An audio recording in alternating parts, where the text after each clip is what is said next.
The Simone Feiler Podcast, giving authors a platform.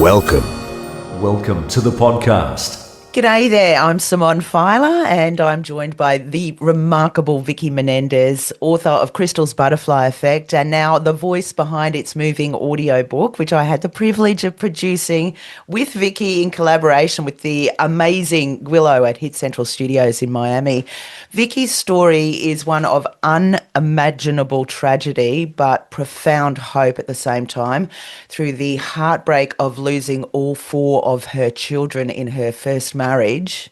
I know, right? Vickie's found a way to turn pain into purpose. She's amazing.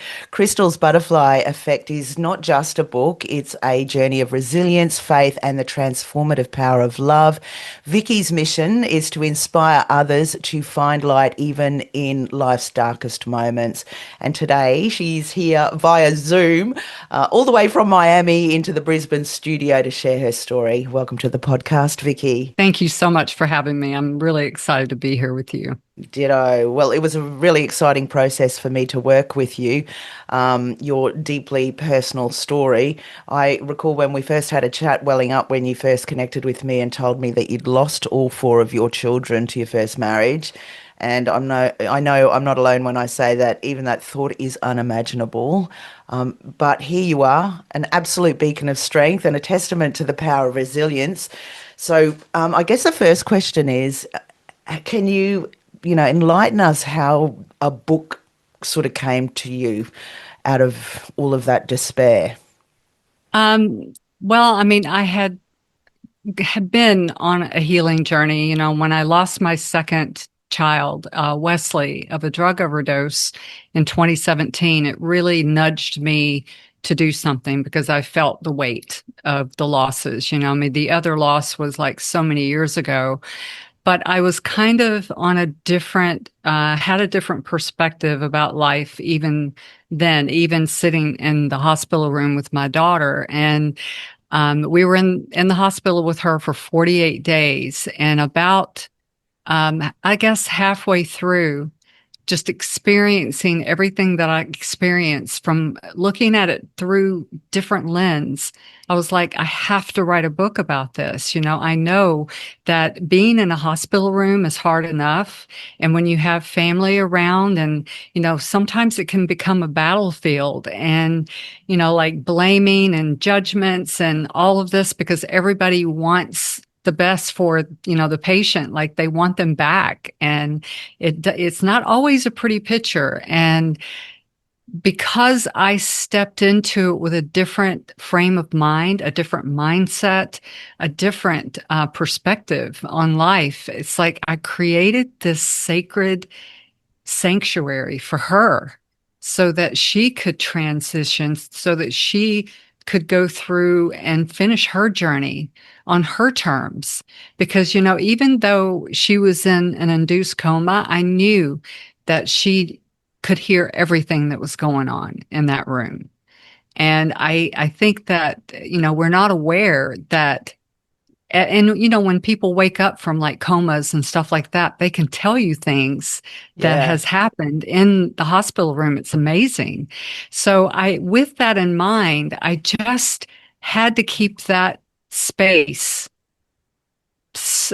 just settled and calm for her, and just nothing but love. There was no fighting in there. If you had something bad to say, then you said it in the other room but there wasn't hardly any of that. We had a couple of little bumps along the way, but I would say 99% of the time we were just there for her. It wasn't only good for her, but it was good for everybody that was there.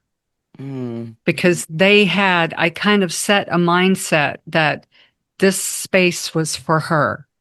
And just setting that intention with them put them in a different place. It put them thinking differently and walking into that room differently. So That is very powerful for you to provide that, kind of energy in, you must have been Yes, in such despair, really, because I mean, obviously, Crystal had some health issues with her hips beforehand, but this was completely unexpected, right? It was out of the blue. Yeah, she has had asthma her entire life, and it was Christmas Eve, and they were wrapping presents, and she was having trouble breathing all day, but she didn't tell me. I had talked to her that morning, and we were talking about Christmas and how excited they were. They were having a really good year that year, and so the kids were going to have a bountiful Christmas. Mm. And but she didn't tell me that she was struggling with her breath, and she waited too long to go to the hospital. And they're 45 minutes from the hospital, so you can't wait too long before you go to the That's hospital if already you're that everybody's far first away. lesson. Yeah. Yeah. So when she finally realized that she was too late in leaving, I mean, when she left, she was like, I think she realized that she should have already left. Um, I really feel like, and the more I sit with it, our souls know when it's our last time. God knows when we're going to take our last breath. And I think that was her soul just kind of holding her back a little bit. It's like, nope, it's almost your time. And just held her back because, she didn't want to ruin Christmas.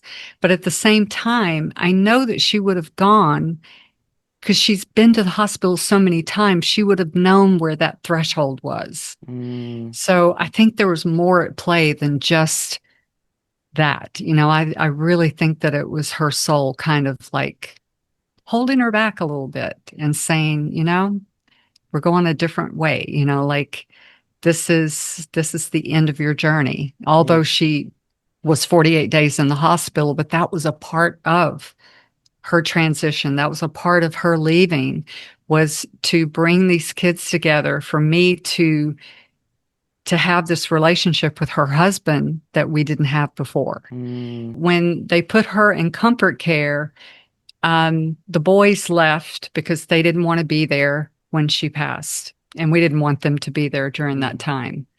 But the husband came in, and we spent 5 days, 24/7 together. So we got to know each other. Yeah. And I got to know another side of him, and he got to know another side of me. And that was part of the work that she was doing before she left. She was orchestrating that whole thing of just bringing people together that needed to be brought together before she left. So that's like a soul promise, right? And a soul agreement that you Yeah. talk about it in the book that you had with all of your children. How did you come to the Hmm. realization of Yeah. that? Like, where did that come from? Um, oh my gosh. After Jesse, I came home after Crystal passed, and I came home to mourn her. And I had already kind of started thinking about, because in my healing journey, I read Radical Forgiveness by Colin Tipping, which talks about soul agreements. So I already had that belief, but it was the realization that they were all they all had this agreement with me. It wasn't just Wesley. It wasn't just Crystal. It was a team effort. They all had agreed that they were going to give me such a profound story that I would catch the attention of the people that really needed to hear the message. You know, Yeah. like when you hear my story, it stops you. Yes. And then you want to hear the next thing, right? So God gave me a story that nobody could just forget. Yeah. It's like an unforgettable Tra- story that you hear, and it people just wonder, like, how did you get through that? And hopefully I would be an inspiration to others that have gone through it. And I've talked to some women that have lost multiple children, but it doesn't happen that often. no. And, but the other thing that I realized was that my contract wasn't over when they passed. that they all had things that they wanted to do in their life. You know, Jesse wanted to speak on stage, and he was an amazing chef and liked to design things and that kind of thing. My other son was an artist, an amazing artist, and he was also a chef. And then my daughter wanted to have a healing center using plant medicine. Right. And since then, it's like all of those things are weaved into the things that I'm doing right now. You know, I'm using art in my book with the mandalas Yeah. to introduce art into healing, because that's so grounding and so centering to color that art and just get lost in it. You know, it's for the people that have colored the mandalas in my book, they're like, wow, you know, I didn't realize how lost you can get in just coloring a mandala. And it kind of brings you back to the playful time of being a child, you know, when you're coloring books, you know, and we forget to be childlike and just to have fun. And so not only are they grounding and centering, but they're kind of fun, you know, like you smile, like when the colors start coming together, and it creates this beautiful mosaic of colors. It makes you smile. And Yeah. isn't that what we need, you know, Yes, we do. especially if we're going through something like that? It's just to Absolutely. smile at our work and say, wow, I did this, you know? So, yeah. So where did you first pick up the first Mandela that was, you know, that you thought this has got to be incorporated, or how did it come about? It was Wesley, the artist, wasn't it? Yes. So how did Well, it how because there's a bit of a story there, and it's a beautiful story. So tell us about that. yeah. Well, I knew that I needed to honor. I was trying to put something in the book to honor all of the kids, and especially the art, because I know how important that is. And I was talking to a colleague on the phone one day, and I had been sitting on my book. It was in layout, and I just kept sitting on it. And I'm like, why can't I finish this book? You know? And it was because it wasn't complete. And so when I was talking to her, all of a sudden, it popped in my head, you need to put mandalas in your book. So I started looking for mandalas, and I realized that you can't use mandalas that you find online, that you have to have them made, especially made. You know, like I went to, I think it was Upwork or Fiverr or one of those things, and had somebody create like 20 or 30 mandalas that I could choose from. Right. And so I just chose each mandala to go with each chapter. And then I had just a little words at the top saying, color me healed, and then an affirmation at the bottom of each one of those pages. So as they color it, they can look at the affirmation. And for instance, um, this one is bring healing to life, color me. So it's inviting them to color the mandala. And at the bottom, it says, I let go of my pain and embrace joy. So each one of them has a different message, a different invitation to color. And And your mind and would then always, and your mind's always sort of drawn back to that message, right? As you bring that to life, it's yes. instilling. It's like a, yeah, repetition, you know, heals. Mhm. It kind of like just gets into your brain, you know, like it kind of sinks in. And as you color, because it's right there, you're seeing that affirmation all the time, the whole time that you're coloring. So, you know, you can kind of like go back to that and read that as you color. And I think it does it goes a long way to help people to get that much closer. There's no destination healed, but you can definitely raise your vibration and your frequency to at least find the joy and love in life again. Because there is nothing like being in the lower level frequencies of shame or guilt, or because a lot of parents feel very guilty, you know, especially like with my son, the overdose. It's like, what could I have done? You know, you always go to those what ifs, you know, and what could Yeah. I have done? But and at the time, I might have been thinking that, but when I went through my healing journey, I realized that everything was actually exactly the way it was supposed to be. Every contract was being fulfilled. He was here for a period of time on this earth, and his time was up. But what he left behind was a legacy. And they are still walking beside me in this whole journey. I mean, a few days ago, I created an image for the work that I'm doing. It's called the Chrysalis Journey. And that is you inside the cocoon.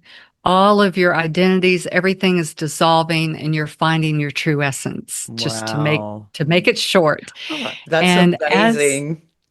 as I was finding this image, he came in so strong, and he was so excited because I was trying to think, okay, how do I make this like flow? How do I make this a journey where people don't get confused with too many images or whatever? And it just all came to me on exactly how to do it. And it was all in the art. It was all in the original art is like this chrysalis of an image that is alive. I mean, when you look at it, you can see all the chakras lit up, but Wow. it's not like a human form, but it shapes like a human form. Can we see that So, somewhere? yeah, I can share the screen with you if you like for me to show it to I'd you. love to see it. I'm sure everyone would love to see it. It's really beautiful. I'm keen.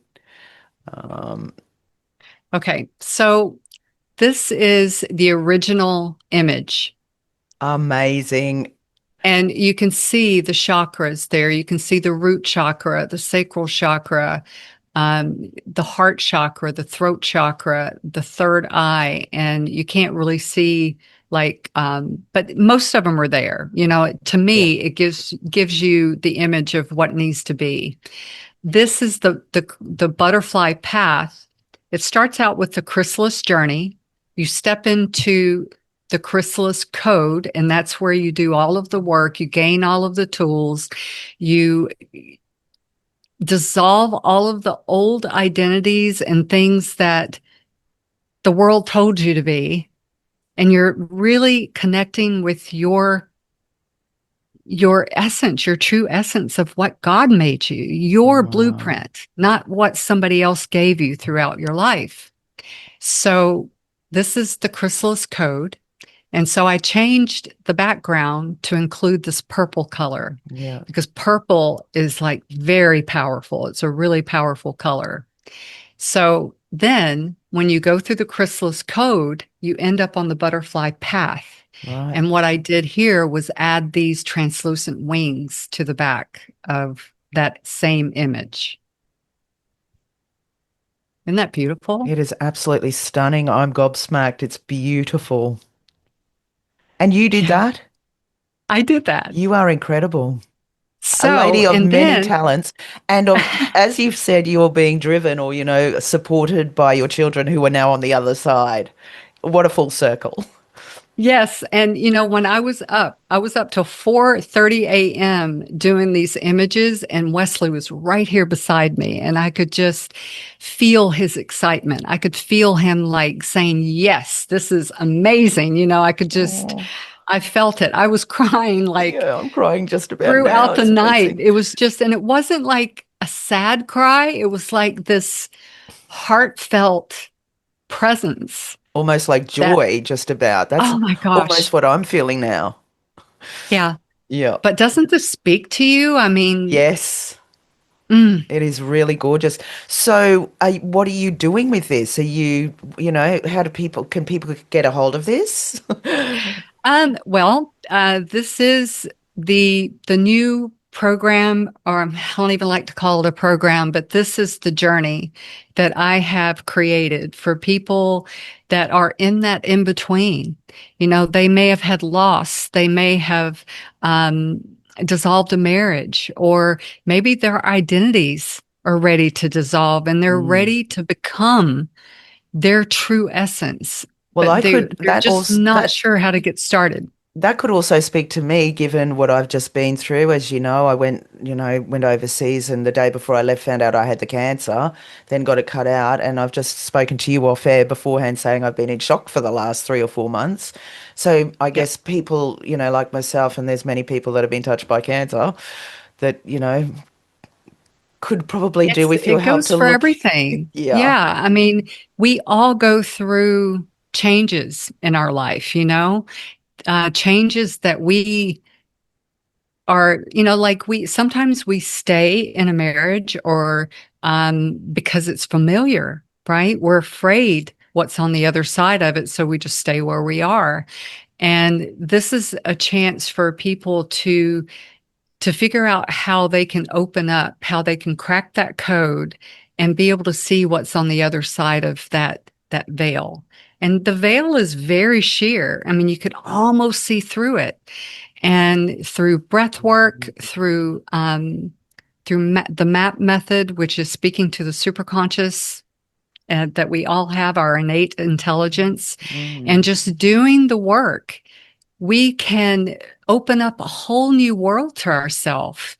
And, I mean, I, of course, miss my children immensely, but at the same time, I feel so much more connected to them in some ways because, when they're gone, all that's left is love. And that love just keeps growing. The more you miss them, the more that grows. And, there's no more worry. There's no more judgment or fights with, because you don't always get along with your kids. Yeah. Maybe a few people do, but I don't know many that you don't have There's disagreements from definitely time to ups and time. downs. Yeah. So, but you don't have any of that anymore. All they are is pure love, pure essence. And you feel that, Mm. just like you feel the energy from them if they're mad at you or something like that. Now, all I feel, because I'm allowing myself to feel it, all I feel is this pure essence and this love coming from them.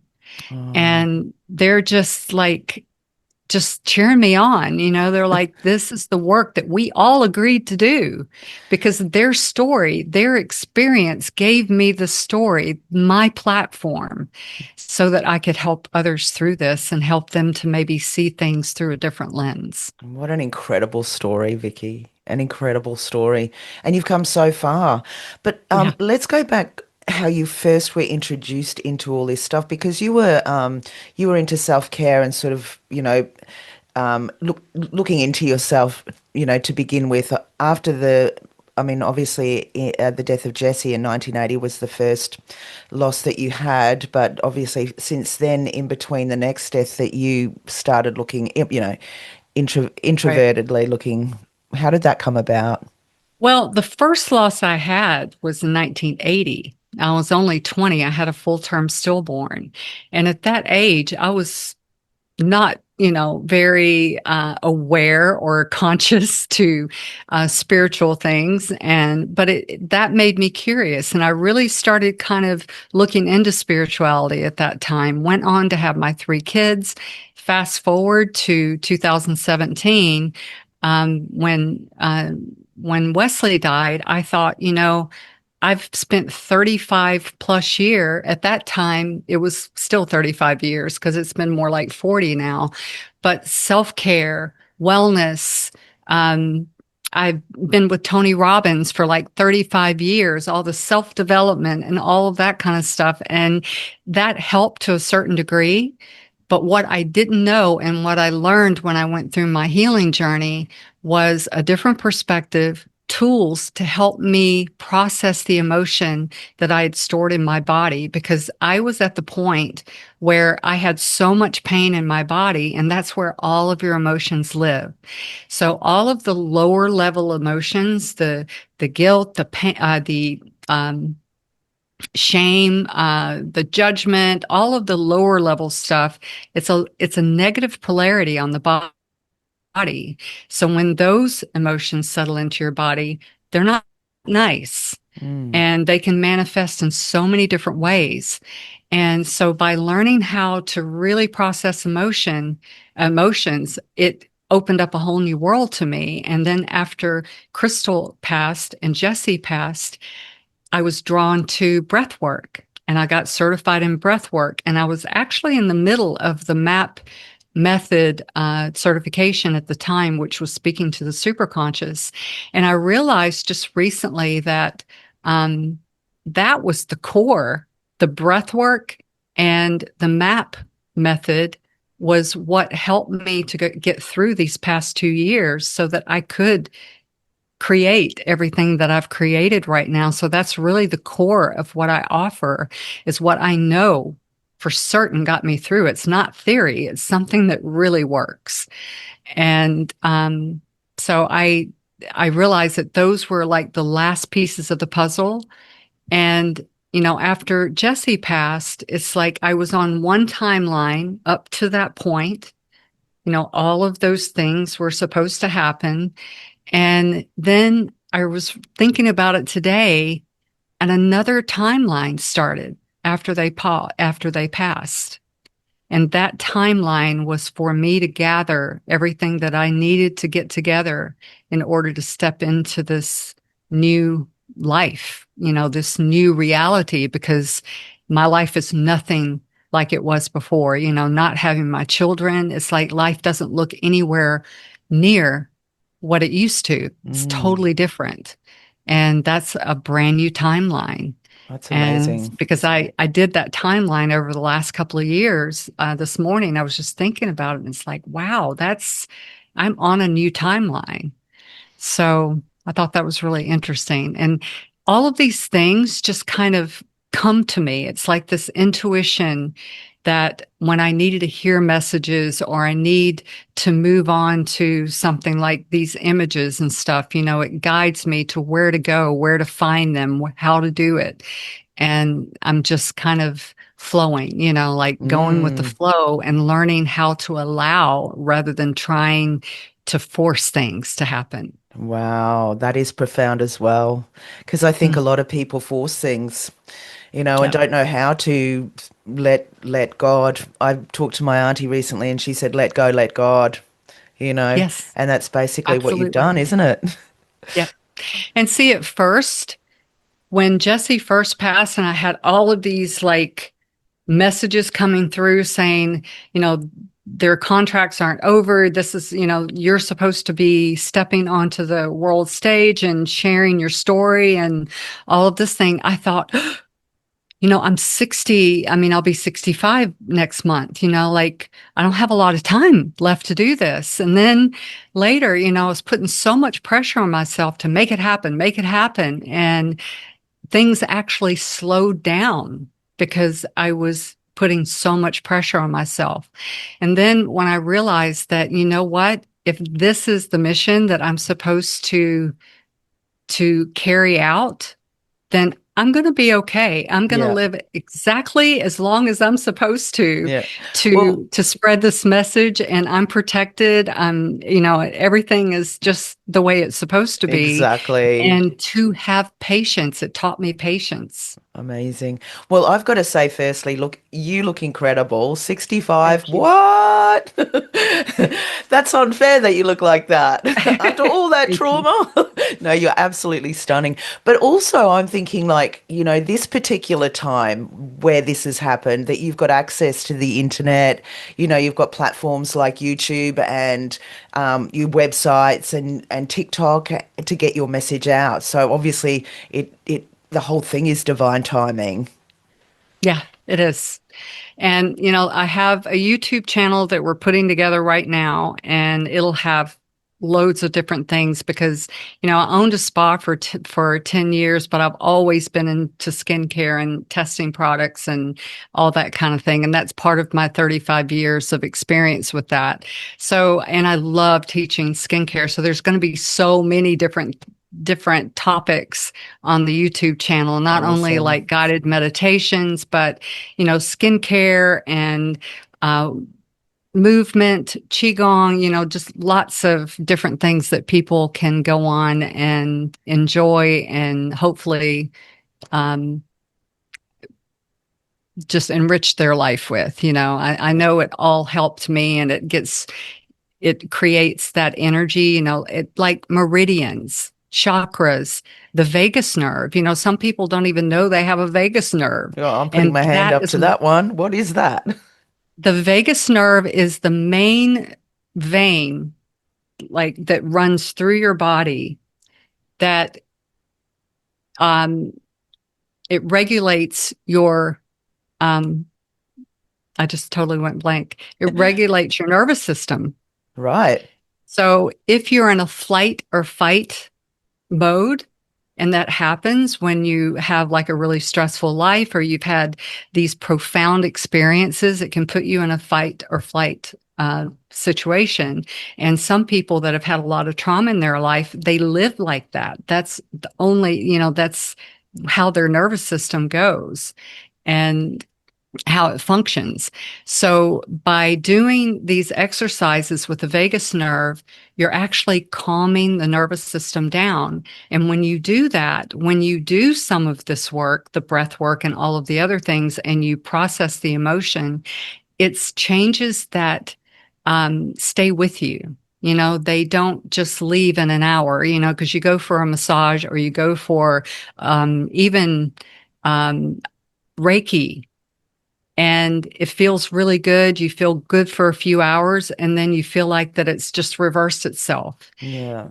That I found, and I realized one day it just, again, it came to me. It's like, okay, and this is well known, but you really need to calm the nervous system down and to regulate the nervous system so that the work you do actually has staying power.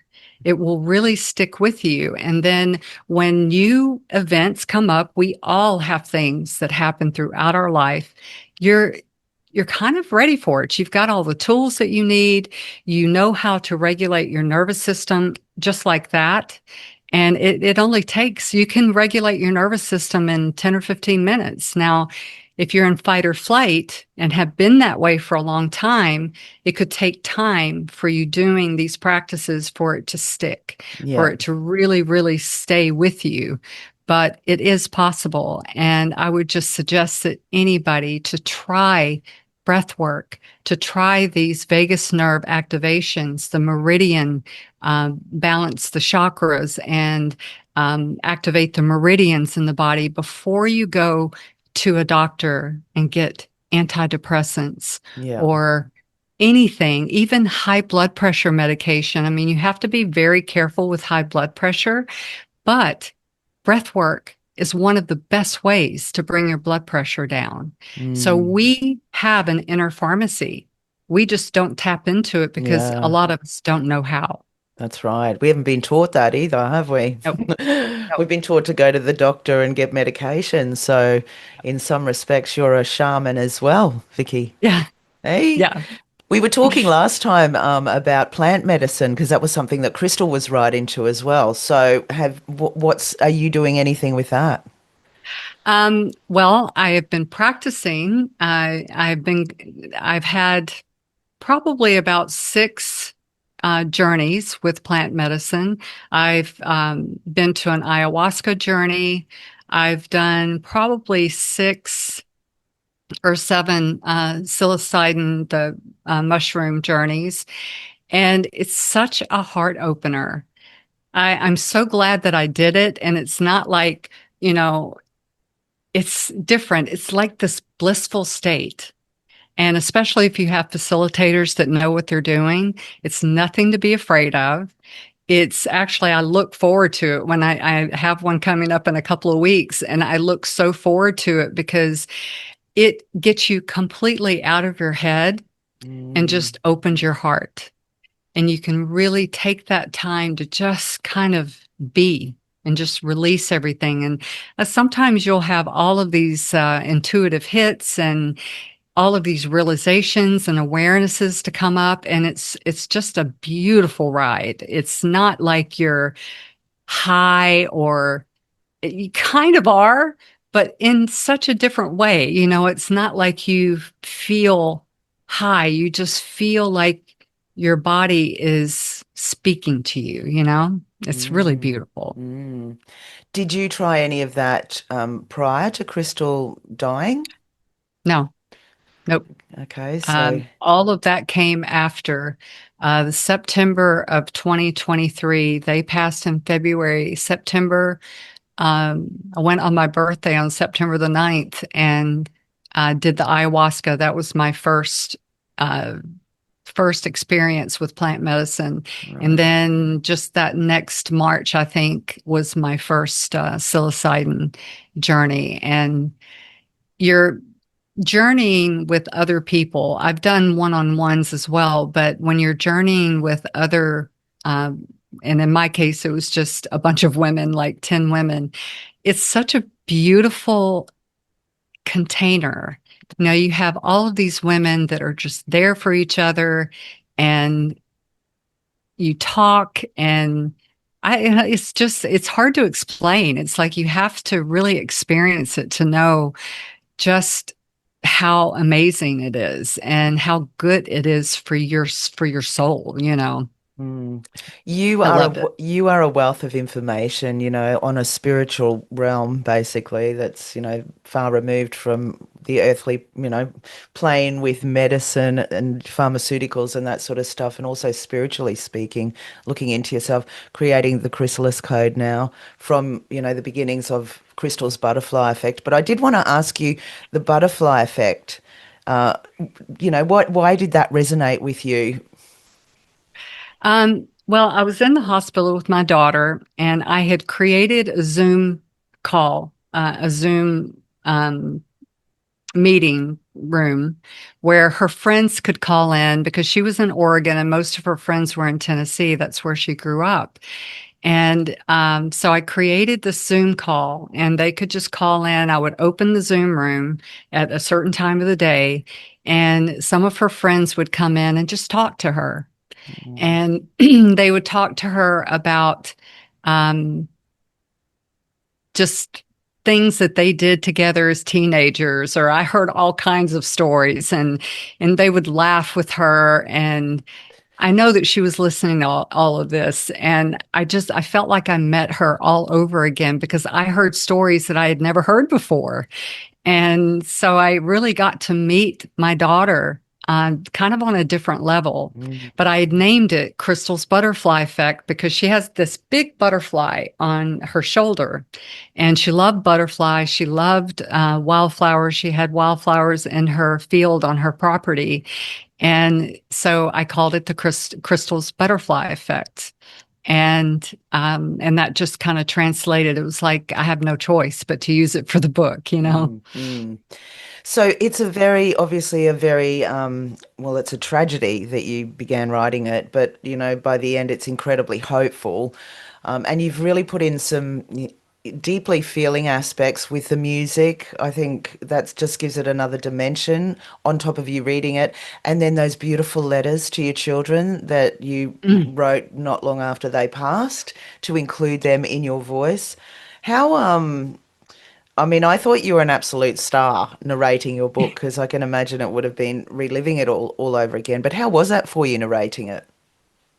To do the recordings. Yeah. Um, it took me a while sometimes to get through a chapter because I would read, I would get like emotional and then I would have to go back and read the paragraph over. But the probably the hardest part of the book to read were the letters. It took me longer to get through the letters than any part of the book. But it was cathartic. I think it was healing. It was kind of like reliving the whole thing, but I really loved the fact that it was going to be in my voice, that people would really be able to hear it from me. And so it was kind of something that I needed to do, that I wanted to do. So, and I'm really glad that I did it and went through it and completed it. And I can't imagine it was a anyone, journey. yeah, I can't imagine anyone else doing it justice the way you did. I mean, you can, if even just speaking to you today, anyone that's watching or listening to our podcast can hear that you speak from your heart. So, and that's how the book is. But you've done so much even since the book, Vickie. Even just talking to you now. You've got a big launch coming up on the 4th of October. Tell us about Mhm. that. And That that's is and called that's worldwide on the web. Yes, it's going to be a hybrid. We'll have some people in person, not many because I don't have space for a lot of people, but there will be some people in person, but most is going to be on Zoom. And it's a 5 hour event. And of course, it's showcasing the book, but it's so much more than that. We're going to have, we're talking about relationships. You know, chapter 10 is all about what loss does to a relationship and how my husband and I were able to get through it all, you know, because you see a lot of couples tend to break up when they lose a child, especially. And we were right on the brink of it. I mean, we were pretty close, but I really felt so strongly that it wasn't the end for us, and we just learned how to focus a little differently, and it just came together really beautifully. So we'll also have a chakra alignment, and so they'll be able to experience it. So this whole 5 hours is experiential. It's not just you listening to me talk. We'll have the Soma breathwork energizing meditation routine, and that starts off with some ecstatic dance, and it goes into chanting, and then into the breath work, and then it ends with a meditation. And then I have a couple of other chapters that we want to talk about. We're talking about energetics in the home and how to cleanse the home. Um, what else? We are going to end with, I kind of want it to be a surprise, but at sunset, I'm going to do it from 2 to 7. At sunset, we're going to have a crystal bowl journey, and Mm, hopefully the person that I want to come has this amazing voice and she sings while she's playing wow. the sound bowls, and she does the gong, and she has all of Mm, these instruments that she plays during her session. And so it'll end like really beautifully. sounds And amazing. I will be talking about the chrysalis journey. And the chrysalis journey is kind of like the overarching name of this journey, Yeah, and where you step into the chrysalis code, where you are kind of inside that cocoon, and everything is kind of dissolving, reforming. And then when you unfurl your wings, when you come out of that cocoon, then you start down the butterfly path. And the butterfly path is, I have to take it back to here because I found this picture of this path with this glowing, um, it's the gorgeous. yeah, the glowing, like you can't see past the glow, right? Yeah, And that's where they are. It's like they're in this cocoon and they don't know what's ahead. And it's scary. You it's know, the veil. that can create a lot of fear. And what we do is kind of dissolve that fear and know that, you know, with trust, with faith, and with surrender, it's like there's always something better on the other side of it. And then during that whole metamorphosis, you're in the afterglow circle, and the afterglow circle is the community. And that you start off day one, you're in this community, and that's where all of the people gather that are all going through the same things, some kind of transition, whether it's the loss of a child, the loss of a marriage, the loss of their job. Maybe they're a CEO and they've identified themselves as this CEO and they don't know who they are outside of that. I mean, Mm, people go through these identity shifts throughout their life. And it can really cause a lot of havoc within your body, like the energetics of your body. So, what we're trying to do is to get energetically aligned with who we truly are, our true essence. And mm. it's just thinking about it makes me smile, you know, because It I've sounds been there. amazing. It sounds Yeah. incredible.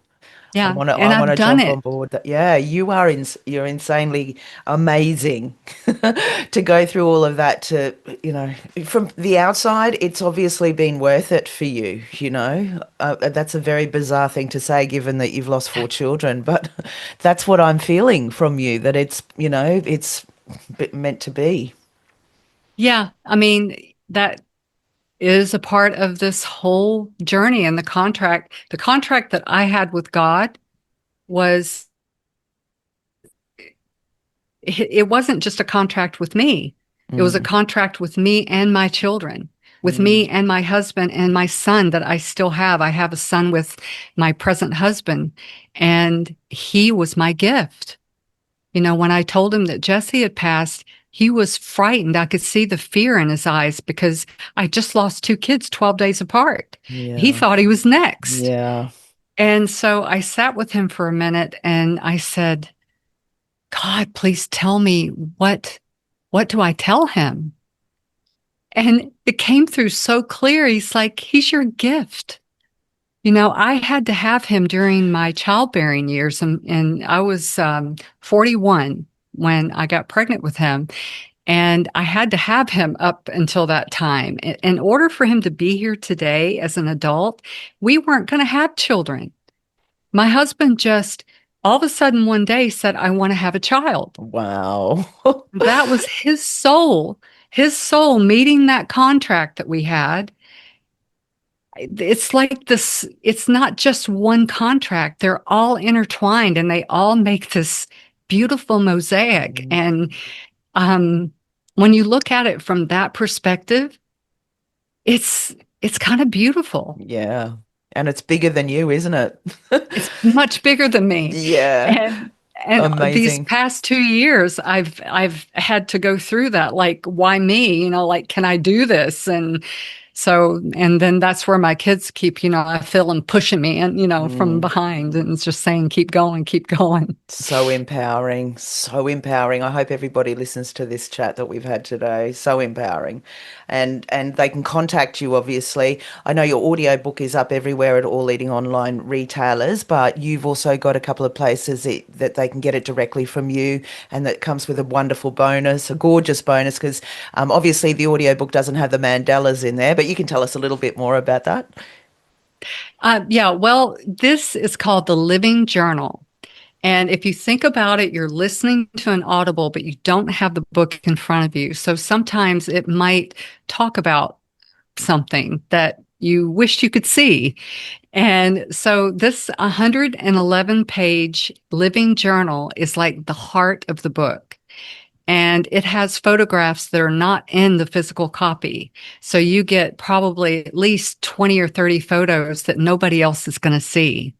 And it has all of the quotes, all of the profound, memorable paragraphs in the book, Mm, and all of the Mandelas. it's There's also beautiful. a separate download with just the healing, the toolkits, like the charts, the timeline charts, the whatever other healing toolkits that you need from there, and all of the mandalas. So you can actually print the mandalas and color those mandalas at home. So Yeah. not only do you get the 111 page, but it also has the printables Yeah. as a separate gift as well. It's gorgeous. It's really stunning. You'll love it.